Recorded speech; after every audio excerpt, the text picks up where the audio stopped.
Hi, this is Rainbow Harmony, here to help you find balance and peace to live a more colorful life. And welcome back to my channel. In today's video, we're going to be talking all about how tarot cards work. But before we get into it, make sure that you subscribe and you ring the notification bell, hit that like button, and leave a comment because that really helps me out. So let's go ahead and get into it. How do tarot cards work? Maybe you're somebody who has been using the tarot for a while. Perhaps you're even a tarot reader yourself, or you're somebody who is maybe interested in tarot or a beginner.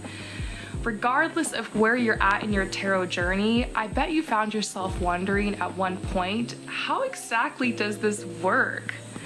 My first experience with the tarot was when I had a friend who kind of dragged me along to an appointment she had with a tarot reader, and I decided to just get one done myself. And I was stunned and shocked with the accuracy of these messages, how first of all, beautiful and mature and helpful that this woman who was reading the cards was.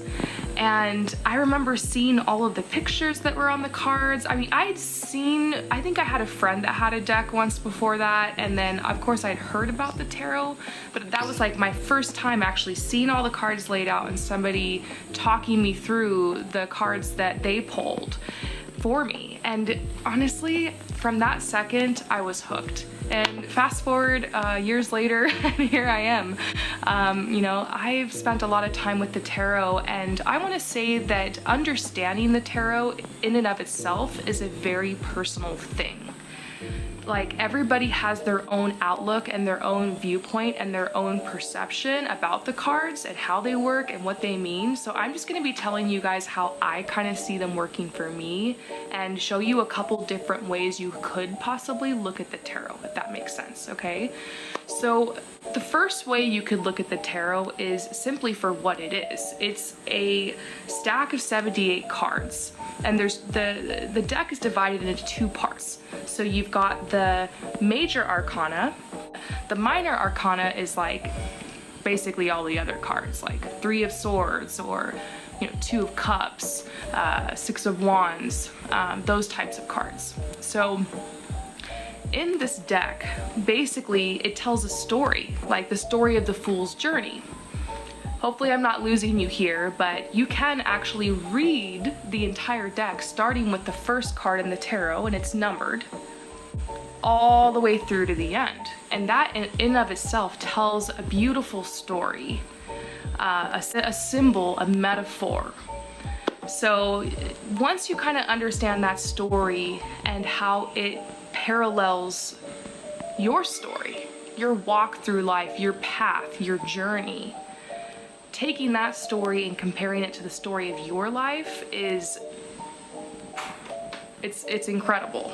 So I kind of see the tarot as like a big metaphor for life. So that's one way to look at the tarot. Basically, if you learn the story of the tarot and the metaphor behind it, and you understand that, you can simply just pull a card and then ask yourself questions based off of, you know, the message of the card that you get. Be like, how does this make me feel about my life and what I'm going through right now? So it can just be like a helpful tool to compare yourself or ask yourself questions. So that's one way to look at the tarot. Another way to look at the tarot is like that it's some psychic ass shit. That maybe spirit guides or angels or ancestors or departed loved ones communicate with you through. Or maybe it's the way that the universe communicates with you. So if you're into that, you can, you know, pull cards and ask questions to your angels, to your guides, to someone who's passed to the other side, and, you know, through the cards they are able to communicate messages to you. And that still requires you to learn the cards and learn the meanings behind them and maybe understand the Fool's Journey, like the whole story of the tarot. But you can also maybe use your intuition and just look specifically at like the card and the illustration on it and be able to pull messages. It can be a divination tool. Like, some people believe that they're like channeling messages like from guides or from angels to others through the cards. So that's one school of thought behind them. And then the last school of thought would be that it's like a game. Like maybe you can, I don't know, play a game with it or something, or it's it's just something that, you know, maybe you leave the spiritual element out of it and you kind of look at the tarot some other way, you know. So I feel like there's different ways to look at it, and obviously there's people out there who don't believe in the tarot, or they don't like it, or they don't even want to compare like themselves or what they're going through to the metaphor of it. They're just like whatever. But it's so hard that there are people who also like really judge it, you know. They kind of feel like it's something that's like a bad tool, an evil tool, a dark energy. So there's definitely that perception towards the tarot.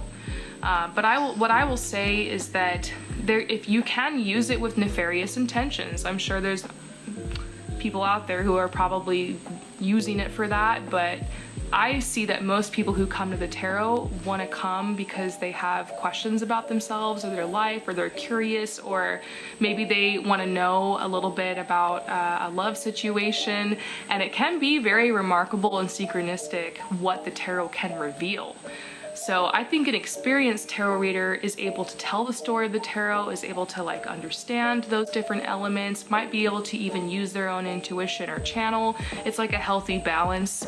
And you know, the best thing that you can do with the tarot is that the whole point of it, I believe, is to take you back to yourself, to empower you to make decisions, to help you brainstorm certain things or ideas or concepts. So that's just a little bit on what the tarot is for, what it is about, or how it works. And I think that the most important thing to keep in mind when it comes to tarot is that it works based off of you and your perception towards it. So, you know, you should be empowering yourself to use your own intuition, to make your own decisions and make your own choices. You know, a healthy relationship with the tarot would look like it's something that you use for inspiration for yourself, maybe in hard times, or like when you really need to dig into something. You're able to pull cards and just relax and just brainstorm and connect with your higher self and connect with your inner vision, and hopefully it's something that helps calm you. And that's why I say here on this channel, here to help you find balance and peace, because that's what the tarot really did for me. It helped me to slow down. It helped me to connect with my inner self. And it also has really helped me to find peace, because when you're overthinking things, when you're asking too many questions, like that disconnects you from being here and in the moment and trusting in yourself. And oftentimes with the tarot, you'll find that questions lead to more answers, which lead to more questions, which lead to more answers. And ultimately, all of that just brings you back to self.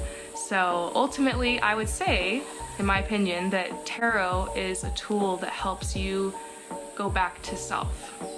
So I hope that this resonates with you. I would love to discuss more with you guys in the comments below. So let me know what you think, and I will see you next time. Peace out.